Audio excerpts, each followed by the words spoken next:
നമസ്കാരം. New year ആശംസയുടെ പേരിൽ തർക്കം കലാശിച്ചത് കത്തിക്കുത്തിൽ. പുതുവത്സര ആശംസ പറഞ്ഞില്ലെന്ന് പറഞ്ഞ് സുഹൃത്തായ യുവാവിനെ കാപ്പ കേസ് പ്രതി കുത്തി വീഴ്ത്തി. ഷുഹൈബ് എന്ന യുവാവിനെയാണ് കാപ്പ കേസ് പ്രതിയായ ഷാഫി 24 തവണ കുത്തിയത്. ഗുരുതര പരിക്കേറ്റ ഷുഹൈബിനെ തൃശൂർ മെഡിക്കൽ കോളേജ് ആശുപത്രിയിൽ പ്രവേശിപ്പിച്ചു. ഇന്നലെ രാത്രി മുള്ളൂർക്കരയിലായിരുന്നു ഞെട്ടിപ്പിക്കുന്ന സംഭവം.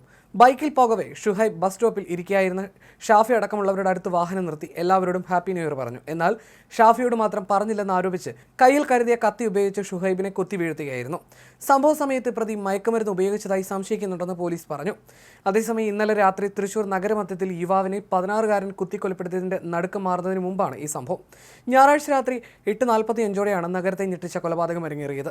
Thrissur Paliyam road top residency Edakkalathur വീട്ടിൽ ജോൺ ഡേവിഡിന്റെ മകൻ ലിവിനാണ് കൊല്ലപ്പെട്ടത്. പൂത്താൾ സ്വദേശിയായി 16-കാരനാണ് കുത്തിയത്. പ്രതിയും സുഹൃത്തുക്കളും സ്വരാജ് റൗണ്ടിന്റെ കിഴക്ക് ഭാഗത്തിരിക്കുകയായിരുന്നു. ഇവിടേക്ക് മദ്യപിച്ചെത്തിയ ലിവിൻ കുട്ടികളുമായി വാക്കുതർക്കത്തിൽ ഏർപ്പെടുകയായിരുന്നുവെന്ന് പറയുന്നു.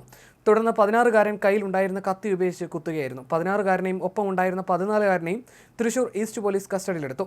ലിവിന്റെ മൃതദേഹം ജില്ലാ ആശുപത്രിയിൽ പോസ്റ്റ്മോർട്ടം നടത്തി.